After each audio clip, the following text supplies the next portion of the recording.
My team had gathered upon a cliff's edge, which overlooked the far-spanning glacial plain on which stood the fog-enshrouded fortress of the famed snow cleric, Santa Claus. We had gone through enough reconnaissance of the frosted land and had identified several snow-draped emplacements wherein hid elven lookouts and ambushes. Stealthily, with their own southern breed of guile, we had neutralized these creatures who would have either warned their brethren of our encroachment upon their land or spilled our blood upon the bare snow.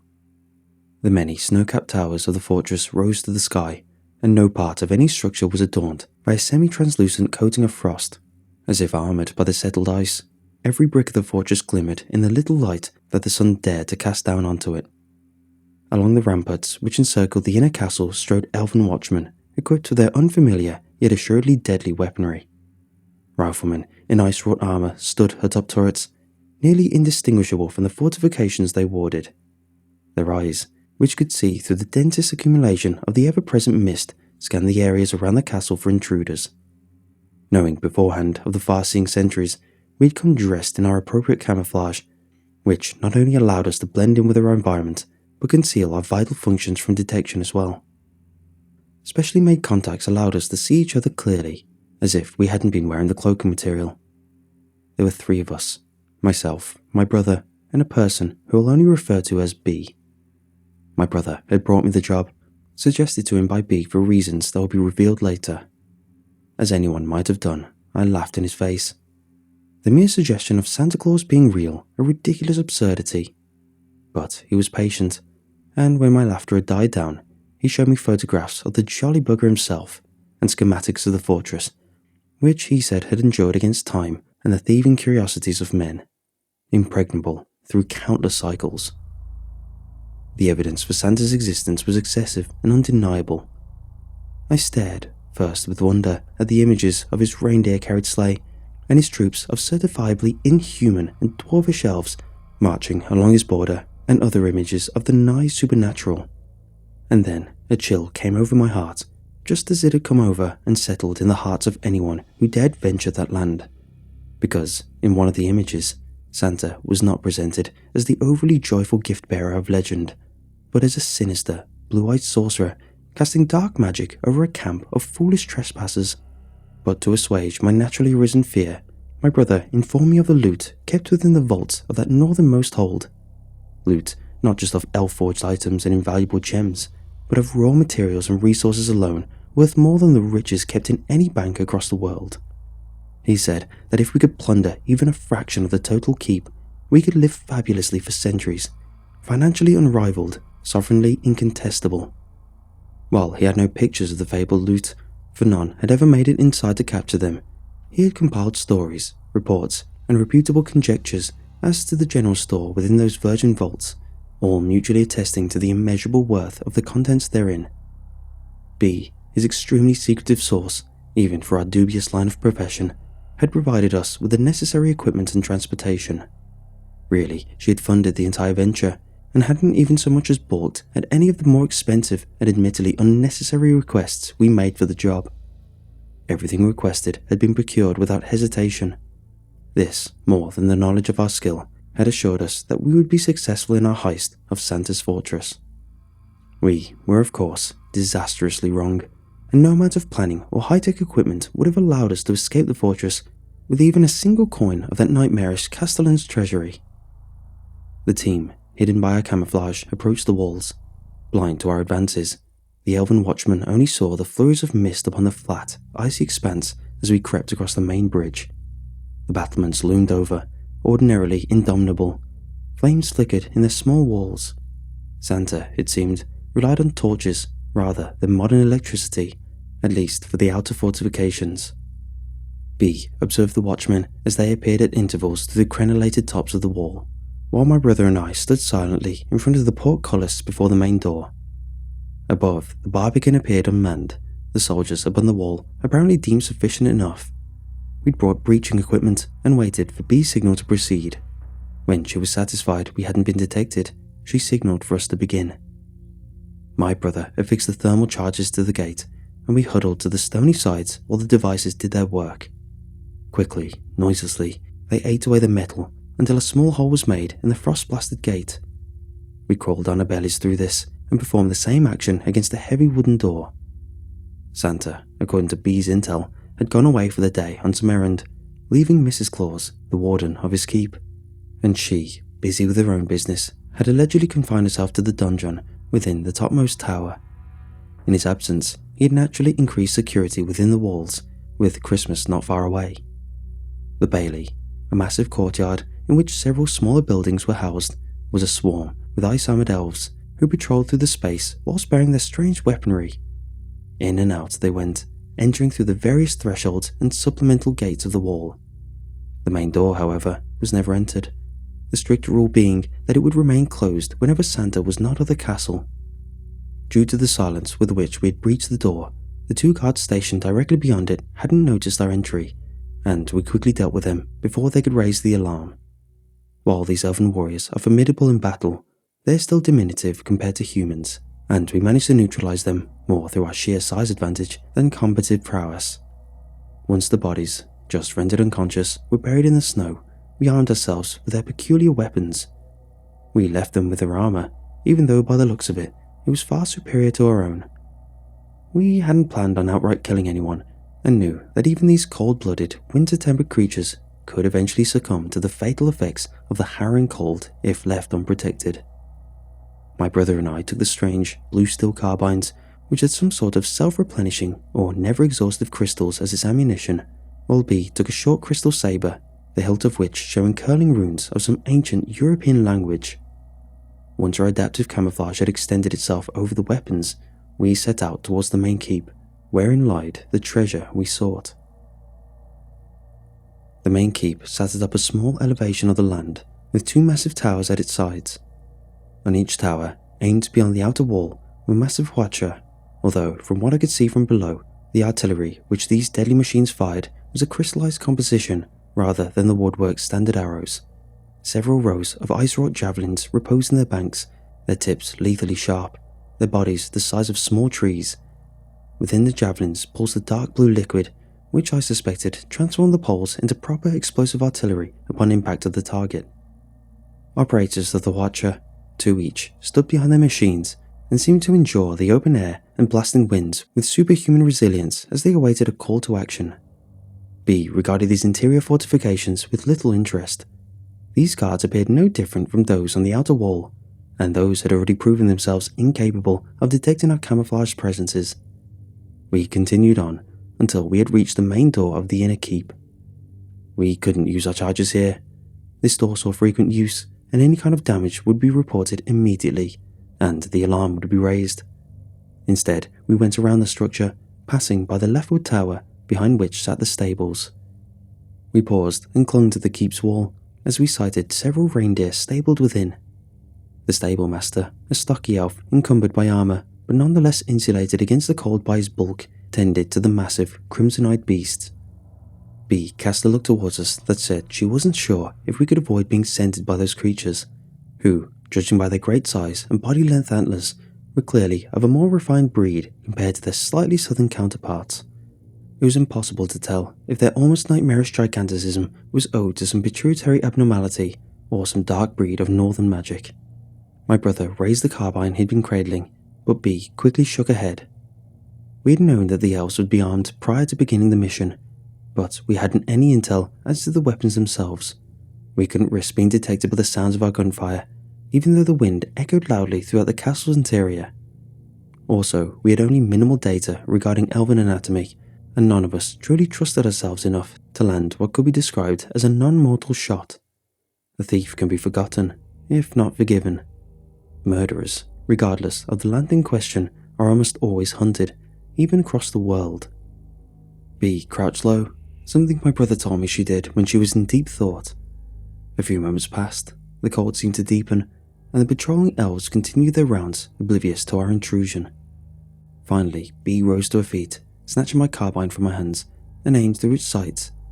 She scanned the ground below for a few seconds, then handed the weapon back and pointed at a spot just beside the keep a few meters ahead. Quietly, I crept to the spot, now in full view of the stables, which sat about 30 meters off to my left. One reindeer stirred, but this seemed to be a response to a powerful gust of wind rather than my movement. The spot, to the naked eye, was completely unremarkable. I stood on a snow-dusted sheet of ice. Stonework had been reserved for buildings, without any markings or indications. But, doing as be had done, I peered through the scope of the carbine and saw through its thermal imaging a substructure beneath the ice, a lower floor or basement of the keep to my right. I motioned for my brother to take a look through his weapon, and upon doing so, he nodded his head, understanding B's train of thought.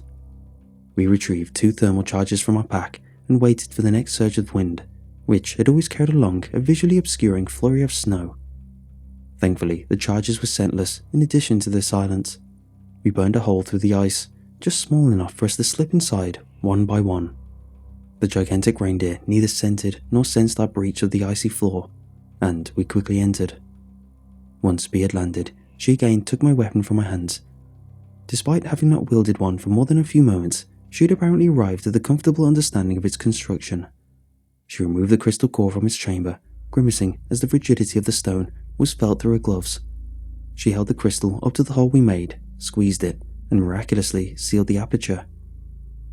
From within, the icy ceiling was incongruous with the stonework of the low ceiling, but outside it would have looked nearly indistinguishable from the ice floor.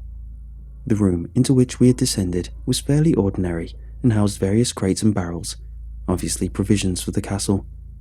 Sconces lined the walls, with torches flaring in each, illuminating the interior and warming us. The urge to hover by these welcome sources of heat was strong, but the desire to quickly escape the battlements with our riches was stronger. We progressed down the corridor, passing by vacant rooms until we eventually reached a set of dark stone steps. Up these we climbed, silently, invisibly, until we reached a hall, at the far end of which sat a throne, seemingly wrought of crystals, and set upon a similarly forged dais. Tapestries hung from the walls, the scenes of northern expanses, images of Santa's territory, and other boreal scenery was stitched into their fabrics. Massive pillars lined the halls, 3 on each side, and despite the stonework of the building, these were made of crystal. Inside each rested a dark blue liquid, similar to the substance I'd spotted within the javelins of the Watcher. This worried me, but I did not bring it up to my companions. Behind the throne sat a large oaken door, taller than even the great chair upon its platform. With our carbines levelled waist high, my brother and I strode through the threshold after B had pushed the door open before us.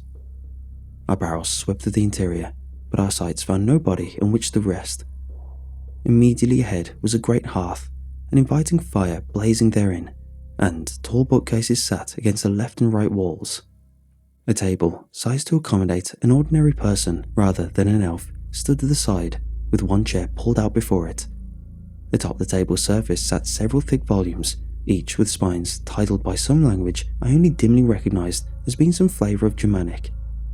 To the right, near the front right corner of the room, was another door, this one much smaller than the one through which we had passed.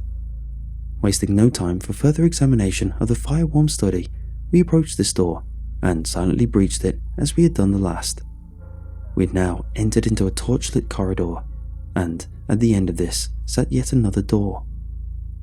B halted halfway through the corridor and crouched low.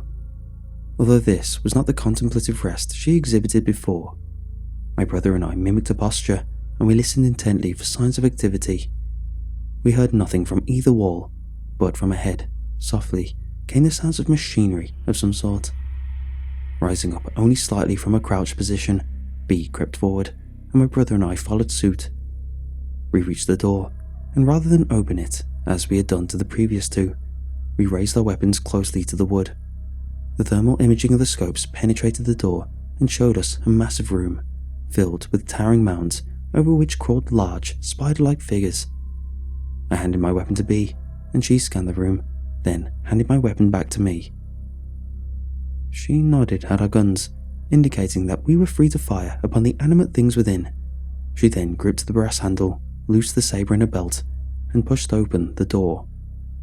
Guns raised, my brother and I entered the room, but neither of us fired a shot. Within the room, stacked in great heaps that nearly touched the ceiling, were piles and piles of glimmering gems, shining coins, and strange yet no less beautiful artifacts. The sheer collective luster of the loot was almost blinding, and the flames of the torches across the walls seemed dim and innocuous in comparison. Crawling upon the treasured heaps, polishing coins and dusting gems were arachnoid automata, constructed of ice and metal, roughly the size of small dogs. Delicately, effortlessly, they mounted and dismounted every mound and precipice, going about their custodial work with finely programmed efficiency. Despite having been cleared to engage by B, neither of us wanted to fire upon these mechanical creatures, not due to any recognition of innocence, for they were quite abhorrent, but out of worry for the gems. To mar the surface of even a single one was tantamount to blasphemy in our avaricious minds.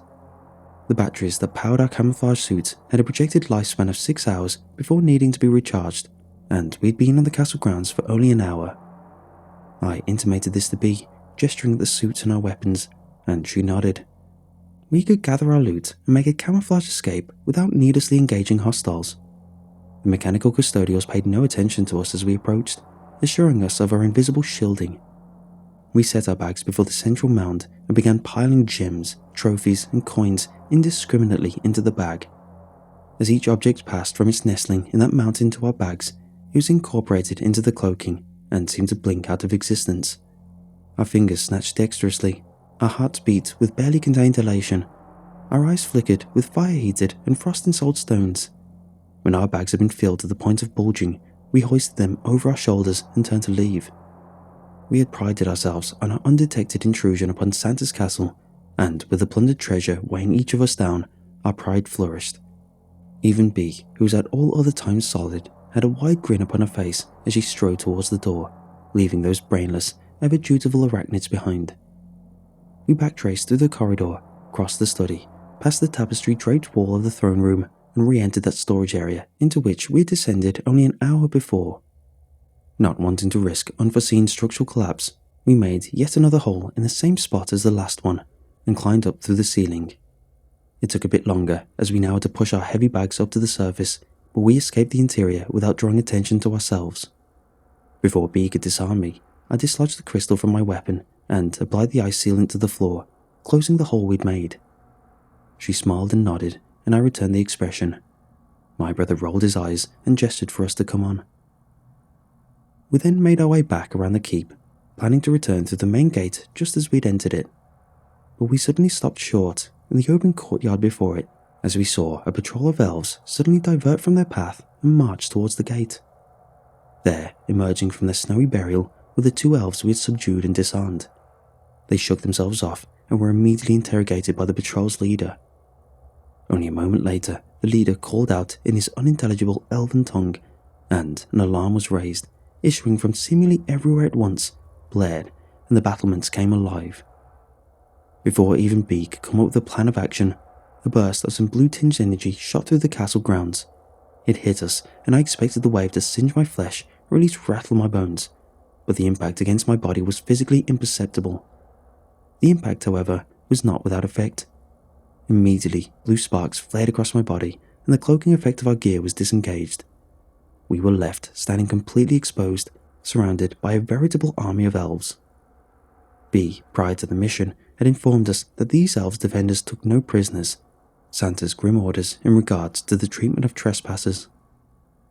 When we flicked into visibility and their blue eyes turned towards us, we knew there would be no quarter given.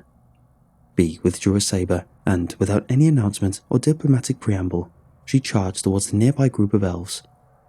I heard a blade sing a song of icy lethality as it soared through the air and saw it shear through the arm of an elf that had defensively thrown out the limb. She then danced through her opponents, slicing and thrusting with the celerity and dexterity of a practiced swordsman. Her movements were mesmerizing when they could be seen, and I might have stood there all day and watched without regards for my own peril, if my brother hadn't turned me around. Upon the towers that bordered the keep, the watcher had turned to face the bailey. The crystalline spears were aimed directly at us, and the operators stood behind the artillery, igniting the charges. The higher thoughts of my forebrain receded, and in their place arose the autonomous and practiced functions of survival. My carbine was raised towards the front right tower, and my finger depressed the trigger. Finely honed shards of ice shot out of the barrel, just as the first volley of javelins were launched. My brother had also fired his weapon, and through some nigh telepathic intuition of siblinghood, he had fired upon the other watcher. We both had considerable practice in the firearm of mankind, and the usage of the elven weaponry required no adjustments on our part. Our aims were true, and all of the Watcher operators were felled by the crystalline shards that spat forth from our weapons. But at least a dozen javelins had already fired, and in the next instant, after arching majestically through the air, they crashed upon the ground with cataclysmic effect. It felt as if the entire world had been shaken as those great balls of ice detonated upon impact, causing the land to heave and sending shrapnel of ice shards through the air and throwing up a frosty mist that blanketed the ground. I was violently thrown to the ground in the terrestrial quake. I heard voices cry out in pain, elven and human, and after a few moments, my own voice joined that chorus of agony as I struggled to dislodge a large chunk of ice from my side. No longer needing to worry about detection, I called out to my brother. Thankfully he answered, albeit with a voice steeped in pain. I then called out to B, who didn't immediately answer. I heard further moans of pain, and these seemed to be in response to some newer harm, rather than crystalline bombardment. A moment later, hand seized my shoulder and I was pulled away from where I laid. After a few minutes, I was left alone in an open space bereft of that obfuscating mist. B stood over me, covered in splotches of steaming blue slime that I knew to be elven blood. Her sabre dripped with the same stuff. Nearby, kneeling with their hands pressed to their stomachs, were several elven warriors. They cried out in agony, and I realised that these had been the fresh noises I'd heard earlier. B, unimpeded by the crashing of the spears, had gone on to disembowel and disorientate the warriors. She was truly a warrior in her own right, much more skilled than her companions. B knelt over me and began tending to my wounds, but I waved her off and pointed towards the diminishing mist, where my brother still remained. She immediately darted into the haze, her sabre streaking blue blood as she went. I opened the pouch of my belt and removed the field medical supplies and tended to my wound as best I could. By the time I'd patched it, B and my brother had stumbled through the mist and were rejoining me. My brother had a few small shards embedded throughout his body, but none looked fatal. B helped me stand, and before the elven army could regroup, we hobbled towards the front gate. We passed several stumbling soldiers, and B expertly cut down any who got in our way. My weapon had been damaged during the bombardment and could no longer fire. I carried it with me anyway, thinking it worthwhile to hold on to the undamaged crystal source. My brother had either lost his carbine or thrown it away at some point. We reached the front gate, crawled through the blasted hole, and, having recovered a bit of stamina, jogged across the bridge towards the icy pane. We heard shouting atop the rampart, but none of us turned back to see what doom was being prepared for us. Atop the hill in the distance sat our snowmobiles. Despite the weight of our invaluable burdens, we ran on, tirelessly, filled with renewed resolve at having survived a direct engagement with the castle's defences. Halfway across the ice field, we heard a sharp, whistle-like noise. B halted in place and motioned for us to do the same. My brother and I turned around, expecting to see a volley of javelins arcing through the sky towards us. But B, for the first time since the start of the heist, spoke. "No, we're all out of range of the Watcher, and this isn't coming from the castle anyway. It's coming from directly above us." All three of us looked up, and at first, nothing was visible through the gloom of the cloud coverage. But then, second by second, something took form, until we discerned a large shape barreling down towards us. Galvanized by a sudden panic, sensing the approach of some greater doom, I sprinted towards the hill ahead, with my companions close behind. Before we could reach its base, the hill's crown was suddenly set ablaze as some kind of ordnance struck it. The snowmobiles were instantly and utterly destroyed. I slid to my knees, and my brother stumbled to a stop beside me. B stopped with slightly more grace, but defeat had quickly entered the hearts of all of us at the destruction of our only means of escape. Behind us, the vehicle that had launched the missile landed heavily upon the ice. Slowly, dreading this newly arrived terror, I turned to face the enemy. From a great crimson sleigh disembarked a veritable giant. He stepped upon the ice with thick leather boots and stood towering over the man-high vehicle in a posture of sovereignty and contempt.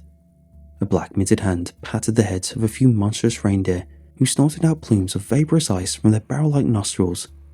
Their eyes, reddened by sheer malice, if not by some innate power, glared at us as their master caressed their scalps.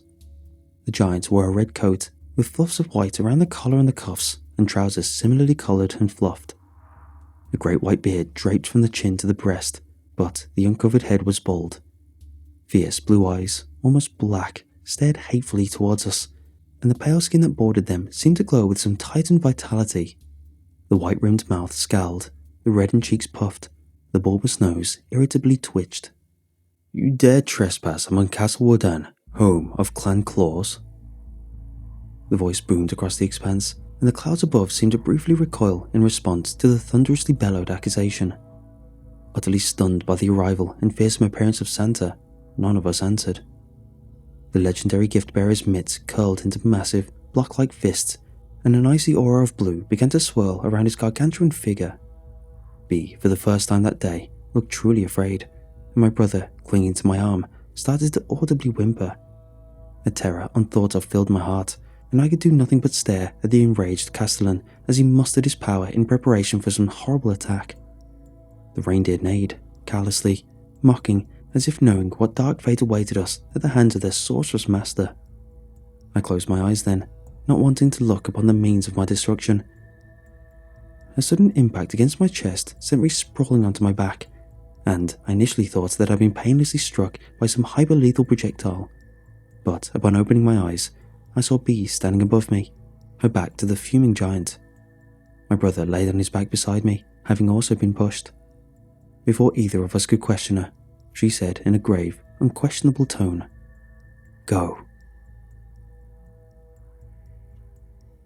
While I admired her skills in combat and her ability to adapt to truly unusual scenarios, I hadn't any real sense of camaraderie towards her. Still, I sent her a gaze that said, "Are you sure?" and she nodded somberly in response. My brother and I then scrambled up the hill towards the blazing wreckage, leaving Bee to fend for herself against the dreaded Claus. My brother and I summited the hill, still bearing our portions of the treasure, and navigated around the conflagration. We ran as men had never run before. Our feet crunched upon the snow, slid across the ice, and trampled rocky admixtures of the two. We never stopped, never looked back, but continued on until we reached the hut we'd used as a way station in our travels towards the castle, 5 kilometers away. Once inside, we threw ourselves upon the floor, not bothering to unfasten our gear or our packs. I passed out and awoke with a start almost 3 hours later. I shook my brother awake, and he emerged from sleep groggily, drool trailing from his mouth. Together, we opened our packs to behold the bounty we'd plundered. Our thoughts hadn't yet turned to the woman we'd left behind. But our eyes did not come to rest on glimmering gems and sparkling coins. Inside both packs sat great heaps of coal. Neither of us looked up from our packs for a while, perhaps thinking that maybe our eyes hadn't yet adjusted to the lighting of the hut, or that some sort of illusionary magic was at play. But when I plunged my hands into the pile and soot fell between my fingers and my hands were blackened, I accept the grim, soul-chilling reality of the situation. Virtually penniless, we left the North Pole and returned to our Midwestern home.